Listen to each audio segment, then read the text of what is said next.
Welcome to the Rajmudra academy. मित्रांनो, current affairs या सेशनमध्ये सर्वांचे खूप खूप स्वागत। आज आपण नोबेल पुरस्कार 2022 कोणाकोणाला मिळाले ते व्यक्तींविषयी जाणून घेणार आहोत। त्याचप्रमाणे संरक्षण व अंतरिक्ष या संदर्भातील काही महत्त्वाचे मुद्दे आहेत त्याचा देखील आपण अभ्यास करणार आहोत। मागील सेशनमध्ये आपण नोबेल पुरस्कार 2021 कोणाकोणाला मिळालेले आहेत त्याविषयी माहिती घेतली। मित्रांनो, परीक्षेमध्ये आपल्याला फक्त 2022च विचारलं जाईल असं नाही, तर मागील काही वर्षांमधलं देखील आपल्याला करंट अफेअरमध्ये प्रश्न जे आहेत ते विचारले जात असतात, म्हणून आपण 2021चा देखील अभ्यास केलेला आहे। आज आपण नोबेल पुरस्कार 2022 बघणार आहोत। मग भौतिक शास्त्रामध्ये 3 व्यक्तींना नोबेल पुरस्कार मिळाले। ते कोणकोणते आहेत तर ॲलन अस्पेक्ट आहे, जॉन एफ क्लॉजर आहेत आणि ॲटोन झेलिंगर। तर या 3ही व्यक्तींना नोबेल पुरस्कार कोणत्या शास्त्रासाठी तर भौतिक शास्त्रासाठी मिळालेला आहे। परत एकदा नाव सांगते, Alain Aspect, John F Clauser, Anton Zeilinger. तर या 3ही व्यक्तींना भौतिक शास्त्राचा नोबेल पुरस्कार मिळालेला आहे। रसायनशास्त्र म्हणजे केमिस्ट्रीसाठी कोणत्या व्यक्तींना नोबेल पुरस्कार मिळाला आहे बघा, तर कॅरोलिन आर बर्टोल्झी। कॅरोलिन आर बर्टोल्झी हे जे आहेत यांना रसायनशास्त्राचा नोबेल पुरस्कार मिळालेला आहे। त्याचप्रमाणे मार्टन मेल्डल, ओके, आणि तिसरे व्यक्ती आहे के बॅरी शार्पलेस। तर या 3ही व्यक्तींना रसायनशास्त्राचा नोबेल पुरस्कार मिळालेला आहे। रसायनशास्त्रानंतर आपण अभ्यास करणार आहोत की वैद्यक शास्त्राचा नोबेल पुरस्कार कोणाला मिळाला। तर वैद्यक शास्त्र किंवा आपण त्याला मेडिकल म्हणू शकतो, तर स्वंते पाबो जे आहेत तर यांना वैद्यक शास्त्राचा नोबेल पुरस्कार मिळालेला आहे। साहित्य क्षेत्रासाठी नोबेल पुरस्कार कोणत्या महिलेला मिळाला तर एनी एर्नॉक्स, ओके। एनी एर्नॉक्स ही एक महिला आहे आणि या महिलेला साहित्यासाठी नोबेल पारितोषिक 2022 देण्यात आलेलं आहे। त्यानंतर बघा, शांतता पुरस्कार एका व्यक्तीला आणि 2 संस्थांना देण्यात आला। तर बघा, ॲलेस बिलियास्की हे एक व्यक्ती आहे, तर यांना शांततेसाठीचा नोबेल पुरस्कार देण्यात आला। आणि मेमोरियल आणि सेंटर फॉर लिबर्टीज हे दोनही संस्था आहेत। मित्रांनो, मेमोरियल जी आहे तर ही रशियातील संस्था आहे।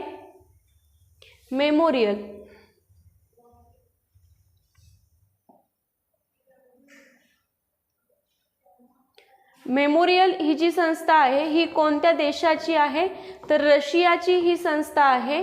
आणि सेंटर फॉर लिबर्टीज ही जी संस्था आहे ही युक्रेनची संस्था आहे।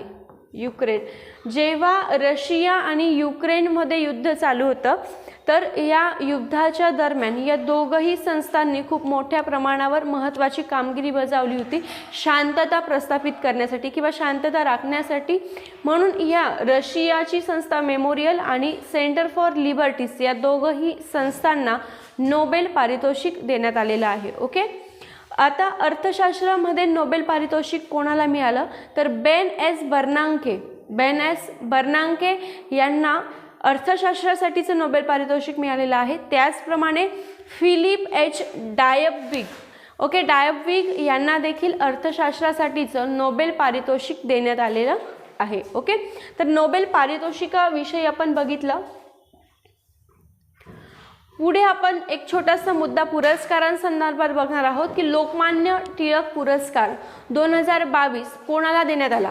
तर बघा, लोकमान्य टिळक पुरस्कार 2022 डॉक्टर टेसी थॉमस यांना देण्यात आला। कोणाला? डॉक्टर टेसी थॉमस। कोण आहेत त्या तर यांना मिसाईल वुमन म्हणून देखील ओळखले जाते। तुम्हाला प्रश्न विचारला जाऊ शकतो की मिसाईल वुमन म्हणून कोणत्या महिलेला ओळखले जाते तर त्या आहेत डॉक्टर टेसी थॉमस। किंवा प्रश्न येऊ शकतो की लोकमान्य टिळक पुरस्कार कोणाला देण्यात आला तर डॉक्टर टेसी थॉमस, ओके। मग ह्या महिलेचा रोल काय आहे तर अग्नि 4 म्हणजे जे आपण मिसाईल लॉन्च करत आहोत अग्नि 4, तर या मिसाईलच्या या प्रोजेक्टच्या त्या हेड आहेत, म्हणून यांना मिसाईल वुमन म्हणून देखील ओळखले जाते। तर हे जे मुद्दे आहेत अतिशय महत्त्वाचे आहे, तुम्ही लक्षात ठेवायचे, ओके। पुढे आपण संरक्षण व अंतरिक्ष बाबींशी संबंधित काहीतरी मुद्दे बघणार आहोत. तर सीटमेक्स 21 काय आहे ते समजून घेऊया. बघा, भारत, सिंगापूर, थायलंड यांच्या दरम्यान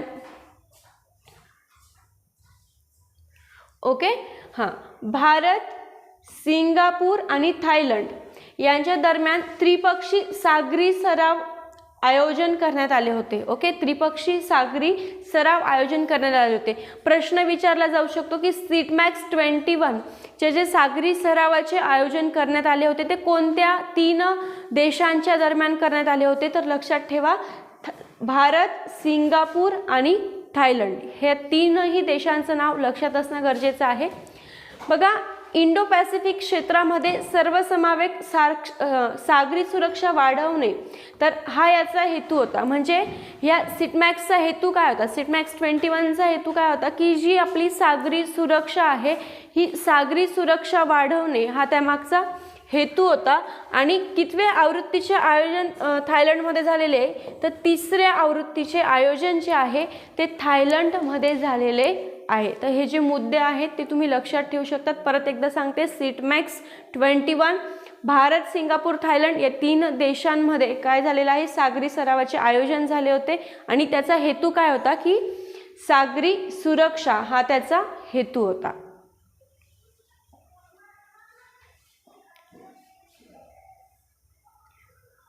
पुढे बघा, शक्ती नामक युद्ध कवच. आता हे शक्ती नामक युद्ध कवच काय आहे ते समजून घेऊया. बघा, नरेंद्र मोदीजींनी सागरी सुरक्षेसाठीच एक शक्ती नामक युद्ध कवच जे आहे ते डेव्हलप केलेलं आहे. म्हणजे डिफेन्स सिस्टीम आहे ही एक. तर ॲडव्हान्स इलेक्ट्रिक वायरफेअर सूट. तर ही एक इलेक्ट्रॉनिक प्रणाली आहे जहाजांचे संरक्षण करणार आहे. तर जहाजांच्या संरक्षणासाठी ही एक डिफेन्स सिस्टीम किंवा इलेक्ट्रिक प्रणाली आपण तिला म्हणू शकतो. तर ही प्रणाली शक्ती या नावाने कार्य करत आहे. शक्तीचे डिझाईन DRDO या संस्थेने केलेले. तुम्हाला प्रश्न विचारला जाऊ शकतो की शक्तीचे जे डिझाईन आहे ते कोणत्या संस्थेने केलेले आहे. तर शक्तीचे जे डिझाईन आहे ते DRDO या संस्थेने केलेले आहे.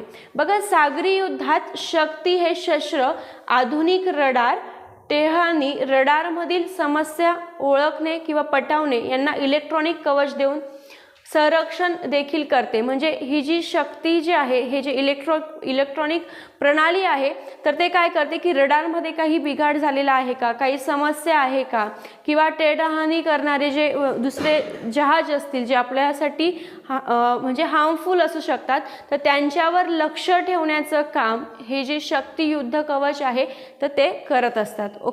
तर तुम्हाला फक्त एवढंच लक्षात ठेवायचं आहे की शक्ती जे आहे ते एक डिफेन्स सिस्टीम जहाजांसाठी आपण डेव्हलप केलेली आहे.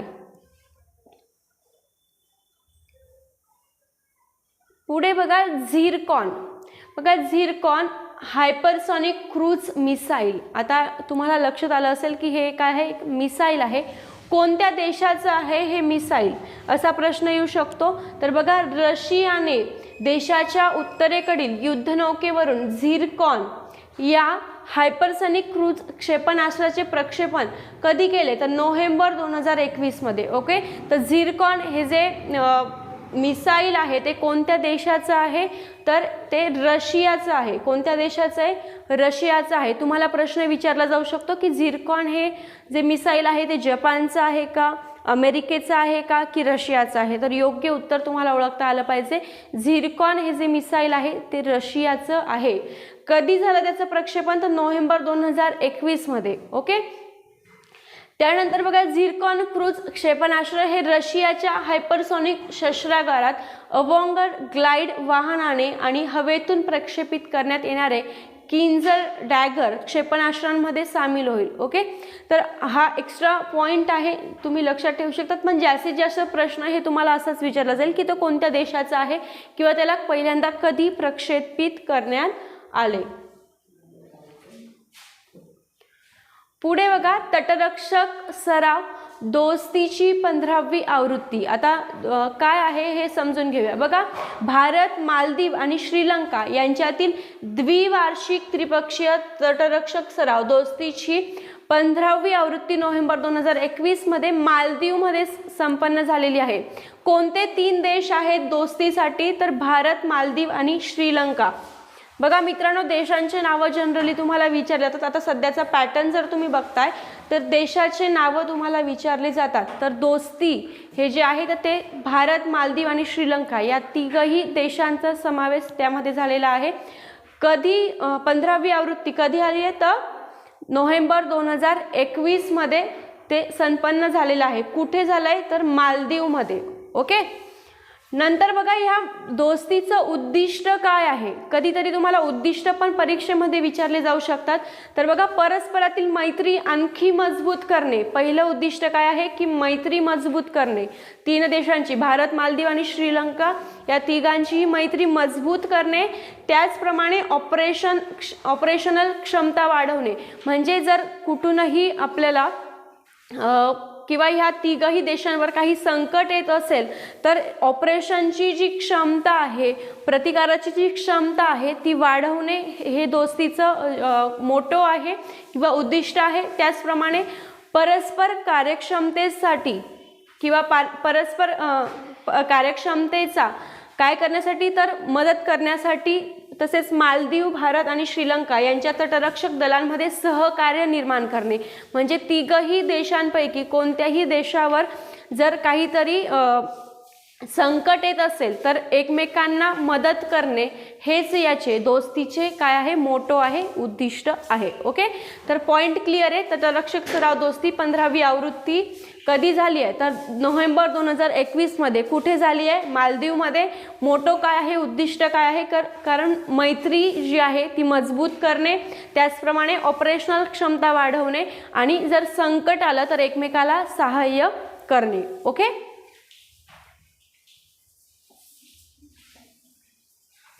पुढे बघा, पॅनेक्स 21. ओके. पॅनेक्स 21 काय आहे? तर बघा, 20 ते 22 डिसेंबर 2021 दरम्यान बिमस्टेक देशांच्या सदस्य राष्ट्रांसाठीचा मानवतावादी सहाय्य आणि आपत्ती निवारण सराव पॅनेक्स 21 पुणे येथे आयोजित करण्यात आला होता. सर्वात प्रथम तर समजून घ्या की बिमस्टेक काय आहे. बिमस्टेक देश म्हणजे काय? तर बघा, 7 देशांचा समूह आहे, त्याला आपण बिमस्टेक देश असं म्हणतो. म्हणजे ते एक संघटना म्हणून काम करत आहेत. मग यांचा जो सराव आहे तो कुठे झाला? तर पुणे येथे करण्यात आला होता. ओके. पॅनेक्स 21चा सराव पुणे येथे आयोजित करण्यात आला होता बिमस्टेक देशांचा. मग या बिमस्टेकमध्ये कोणकोणते देश सामील होतात ते देखील माहीत असणं गरजेचं आहे. मग बिमस्टेकमध्ये भारत, नंतर भारताशेजारी काय आहे? बांगलादेश आहे, लक्षात ठेवू शकतात. नंतर नेपाळ पण जवळच आहे, भूतान, म्यानमार, श्रीलंका आणि थायलंड. तर येथील विशेष तज्ज्ञ आणि प्रतिनिधींनी तिथे सहभाग घेतला होता. मग बिमस्टेकमध्ये हे जे देश आहेत ह्या देशांचा समावेश होतो. भारत, बांगलादेश, नेपाळ, भूतान, म्यानमार, श्रीलंका आणि थायलंड. ओके. बघा, हा एक मानवतावादी सहाय्य आणि आपत्ती निवारण सराव आहे. मग कशासाठी होतोय हा सराव? तर मानवतावादी सहाय्यासाठी आणि आपत्ती निवारण, म्हणजे जर कोणतीही आपत्ती येत असेल तर या आपत्तीला फेस कसं करायचं तर यासाठीचा हा एक सराव आहे पॅनेक्स 21. ओके. तर हा पॉइंट देखील क्लिअर झाला असेल. पुढे आपण बघणार आहोत की नासाचे IXP अभियान. ओके. बघा, डिसेंबर 2021 मध्ये अमेरिकेची अवकाश संशोधन संस्था नासाने National Aeronautics and Space Administration NASA. Okay. नासाचा फुल फॉर्म माहिती असेल. Imaging X-ray polarimetry explorer IXPE नामक नवे अभियान प्रक्षेपित केलेले आहे. मग IXPE काय आहे? तर हे एक नवीन अभियान नासाने सुरू केलेले आहे आणि IXPE वेधशाळा ऑब्झर्वेटरी हे नासा आणि इटालियन अवकाश संशोधन संस्था यांचे संयुक्त अभियान आहे. म्हणजे फक्त ते नासाचंच नाही आहे, तर नासा आणि इटालियन ओके, नासा आणि इटालियन अवकाश संशोधन संस्थेचं संयुक्तपणेचे जे अभियान आहे ते आहे IXPE. ओके, जर तुम्हाला प्रश्न विचारला गेला तर दोघंही गोष्ट लक्षात ठेवा. IXPE हे फक्त नासाचं नाही आहे, इटालियन संशोधन संस्थेचं देखील आहे. संयुक्तपणे ते हे अभियान राबवत आहेत. मग याविषयी आपण बघणार आहोत की अवकाशातील रहस्यमय वस्तू म्हणजे IXPE कशासाठी आहे, तर आकाशातील रहस्यमय वस्तू म्हणजे काय, तर सुपरनोव्हाचे अवशेष असतील किंवा महाकाय ब्लॅक होल्स असतील आणि इतर खूप सारे उच्च ऊर्जा असलेले घटक असतील तर या मिशन अंतर्गत अभ्यासण्यात येणार आहे. म्हणजे जे अवकाशातील रहस्यमय वस्तू ज्या आहेत तर त्यांचा अभ्यास करण्यासाठी हे अभियान जे आहे ते कार्य करणार आहे. ओके, ज्या महत्त्वाच्या वस्तू आहेत अवकाशातील तर त्यांचा अभ्यास या IXPE द्वारे करण्यात येणार आहे.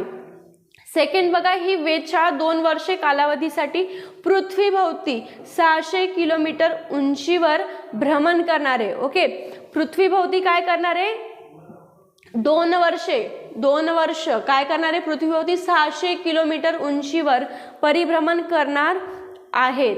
आणि ही जी वेधशाळा आहे चंद्रा एक्स-रे अवकाश संशोधन संस्थेची एक्स-रे ऑब्झर्वेटरी XMMM न्यूटन आणि युरोपियनना पूरक असे कार्य करणार आहे.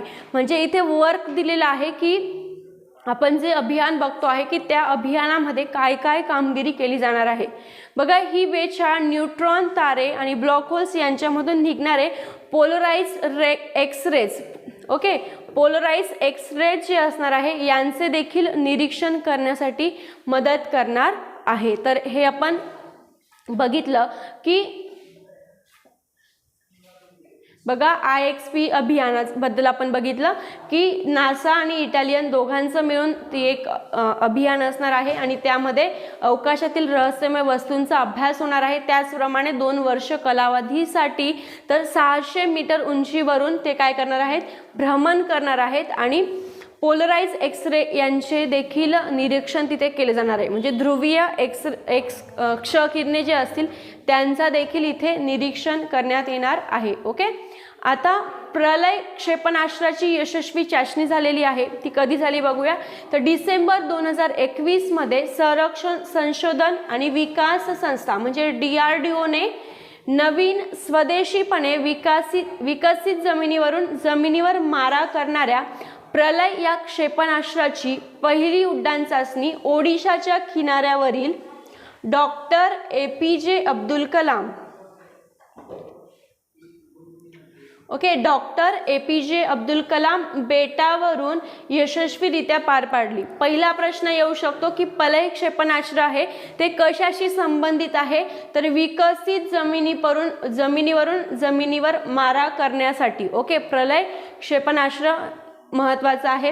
त्यानंतर पहिली उड्डाण चाचणी कोठे करण्यात आली, तर ओडिशाच्या किनाऱ्यावरील डॉक्टर APJ अब्दुल कलाम बेटावरून ही जी चाचणी आहे ती केली गेली. कधी केली गेली, तर डिसेंबर 2021 मध्ये ही चाचणी केली गेली आहे. Okay, point is clear.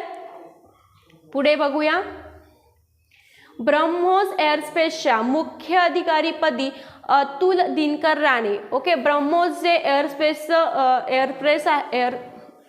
आहे तर त्याच्या मुख्य अधिकारीपदी कोणाला नेमलं गेलंय, तर अतुल दिनकर यांना नेमलं गेलेलं आहे. बघा, अतुल दिनकर राणे यांची ब्रह्मोस एअरस्पेस लिमिटेडच्या मुख्य अधिकारी आणि व्यवस्थापकीय संचालकपदी म्हणजे MD आणि CEO म्हणून दोघंही म्हणून यांची निवड झालेली आहे. कधी झाली, तर डिसेंबर 2021 मध्ये.